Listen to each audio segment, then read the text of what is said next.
Notre thème pendant cette période de conférence est intitulé Les empreintes du surnaturel.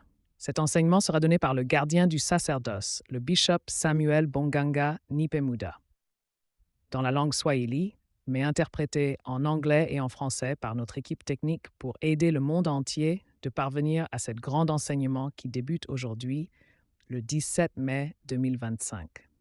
Les empreintes du surnaturel évoque l'idée que des éléments ou des manifestations surnaturelles laissent des traces ou des marques visibles dans notre réalité.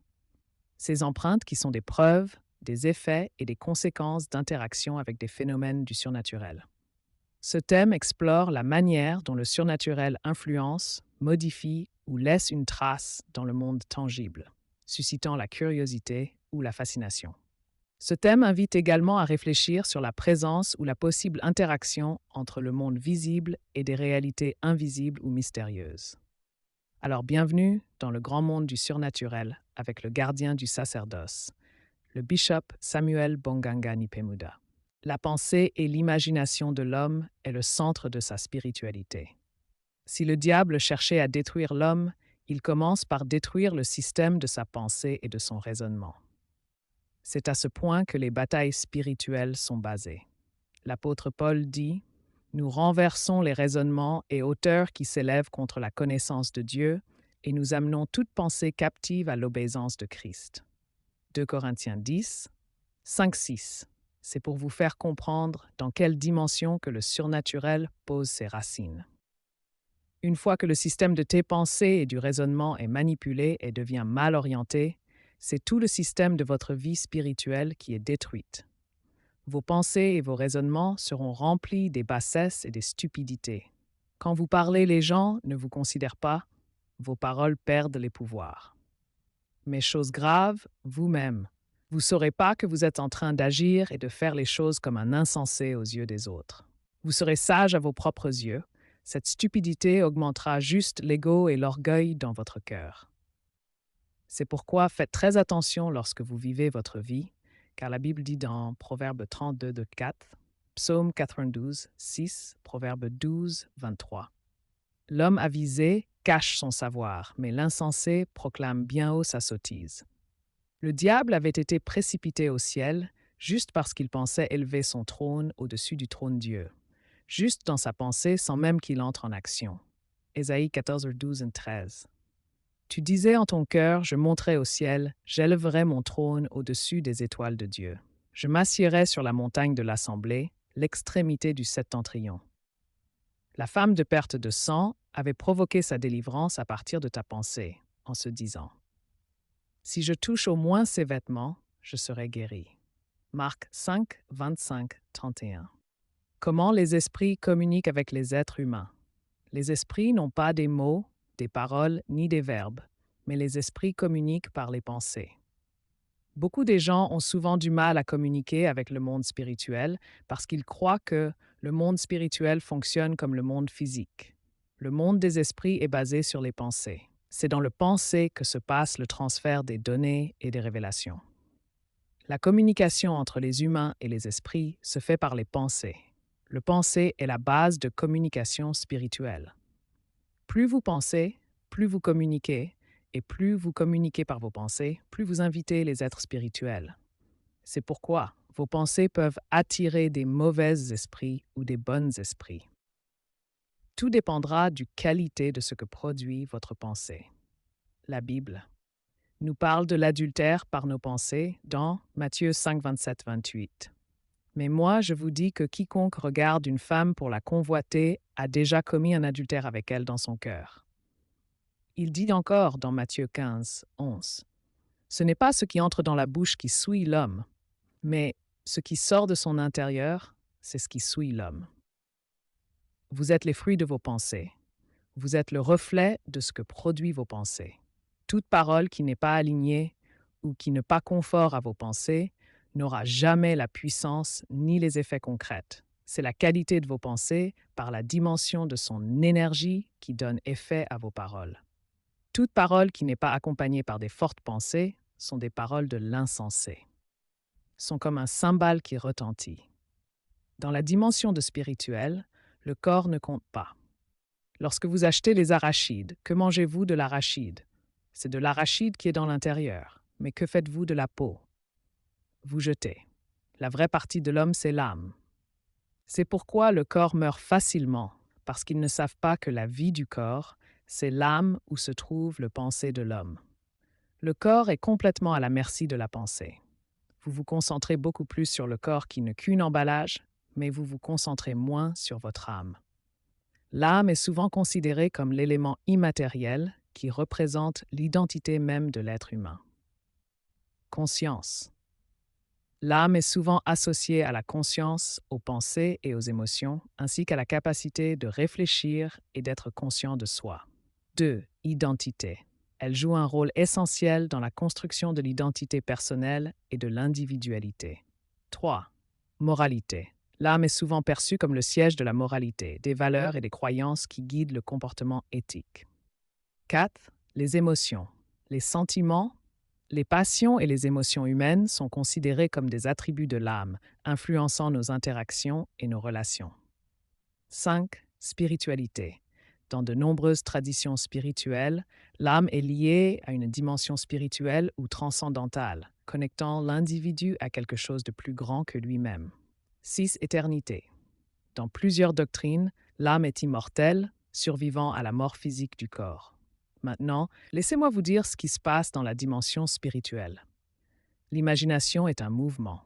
L'imagination est un mouvement imaginaire. C'est quoi si l'imagination est un mouvement? Les pensées sont des mots dans le monde des esprits. Conversation avec le monde spirituel se fait lorsque vous pensez. L'imagination est un mouvement qui vous aide de déplacer les choses dans l'espace spirituel. Si vous ne comprenez pas comment les choses fonctionnent dans les dimensions, vous ne pouvez rien changer dans l'existence. La Bible dit dans Proverbe 23, 7, « Car il est comme les pensées de son âme ». Cela signifie qu'il existe une certaine dimension qui capture une autre réalité de votre existence que vous n'avez jamais expérimentée. Avez-vous compris? Nous sommes beaucoup limités à ce point. Il faut savoir que chaque fois que vous pensez, vous parlez directement selon le monde spirituel, et chaque fois que vous imaginez, vous vous déplacez et vous déplacez les choses dans la dimension spirituelle. Si votre imagination est prise dans la timidité, la peur, la crainte et le doute, votre vie sera enveloppée par les échecs et le ténèbre. Il y a une puissance en vous qui fait que ce que vous pensez automatiquement, vous entrez en contact avec tout ce que vous pensez. De quelle puissance s'agit-il pour vivre cet fonctionnement? C'est la puissance de l'esprit, la puissance qui réside dans votre esprit. L'un est orienté vers le transport et l'autre est orienté vers des expressions comme des paroles, des expressions verbales. Les pensées est constituée des paroles dites à des entités. Chaque fois que vous pensez, vous parlez. La Bible dit dans Matthieu 12, 36-37 que les hommes rendront compte de toute parole vaine qu'ils auront proférée. Donc, paroles sans fondement par vos mots verbaux, votre ligne de pensée. Les pensées des gens sont capturées dans les dimensions. La liberté de penser est le seul outil de la grandeur. Si tes pensées sont capturées et manipulées, ta grandeur et ton futur sont aussi capturés et manipulés. 1. La qualité de vos pensées détermine qui vous êtes. Découvrez le plus grand secret de la grandeur à travers le gardien du sacerdoce, le bishop Samuel Bonganga Nipemuda. Comment débarrasser ou délivrer la pensée d'un homme devant ce qui le retient prisonnier? Beaucoup des gens sont dans la liberté corporelle, mais prisonniers dans leurs pensées. Ils ne sont pas libres de penser à cause de la manipulation de leurs pensées depuis leur enfance par les parents, l'école, la société, les relations, les politiciens ainsi que les faux prophètes et pasteurs. La dérive de l'esprit est un pire ennemi de la grandeur de l'être humain. Ton plus gros obstacle dans la vie n'est ni l'échec, ni la malchance, ni les démons, ni les liens de ta famille, ni les autres, mais le système de tes pensées. 6. La clé de la réussite et du succès.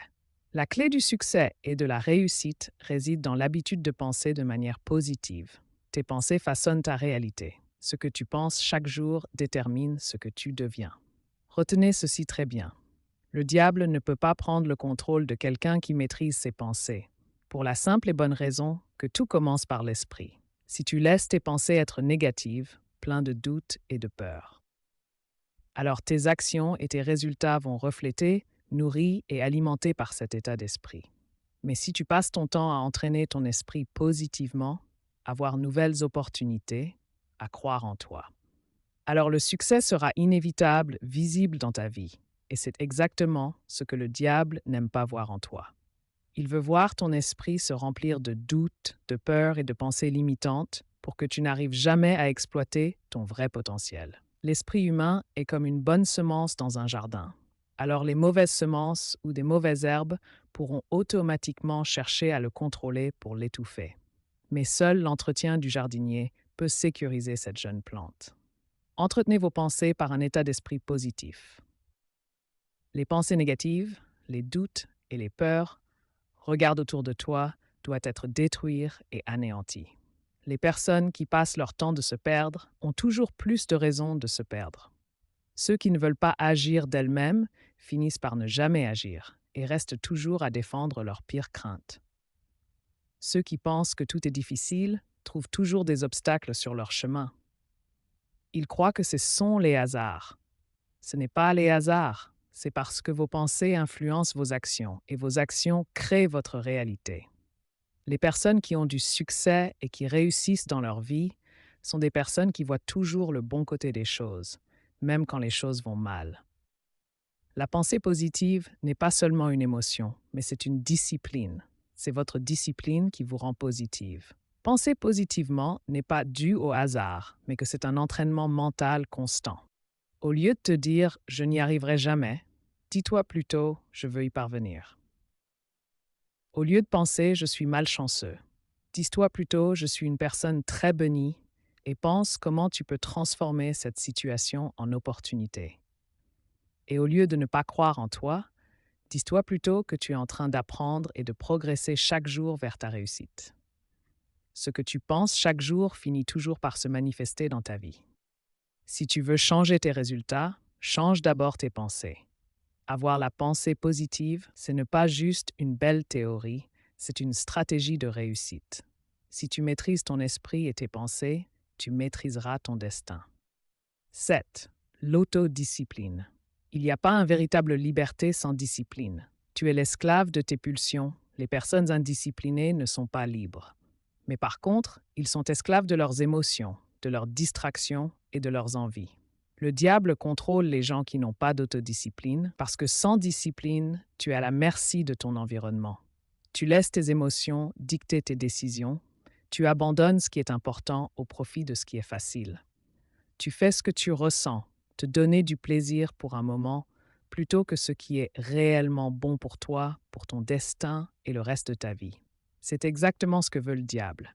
Il veut t'enfermer dans la procrastination, dans la paresse et dans le manque de contrôle sur toi-même. La discipline n'est pas une contrainte, c'est la clé du vraie liberté. Ce n'est pas vers ce que tu veux quand tu veux, mais plutôt d'avoir la maîtrise de toi-même.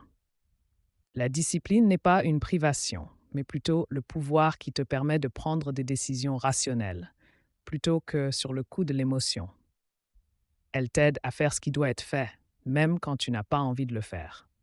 Mais le plus important, la discipline t'assure que chaque jour tu avances sur ce que tu dois vraiment être dans la vie. La discipline n'est pas un talent, mais une habitude qui se construit jour après jour et que tu ne peux pas compter sur la volonté sur du long terme. Tu dois créer un système qui rend la discipline facile et automatique.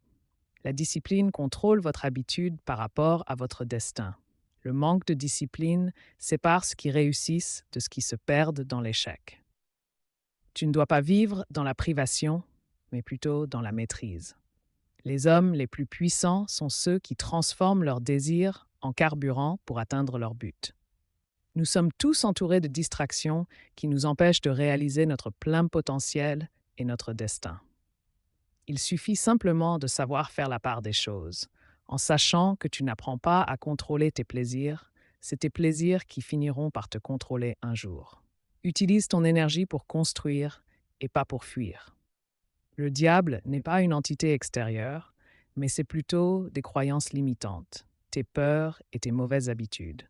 La seule manière de t'en libérer, c'est de reprendre le contrôle de ton esprit, ta pensée, de ta vision et de ta discipline. À partir de ce moment, je me tiens comme envoyé du Seigneur pour détruire toute forme de limitation et de barrières qui ont été mises devant ton destin, devant ta gloire, devant ta réussite, au nom de notre Seigneur et Sauveur Jésus-Christ. Que le Dieu du bishop Samuel Bonganga Nipemuda vous bénisse abondamment.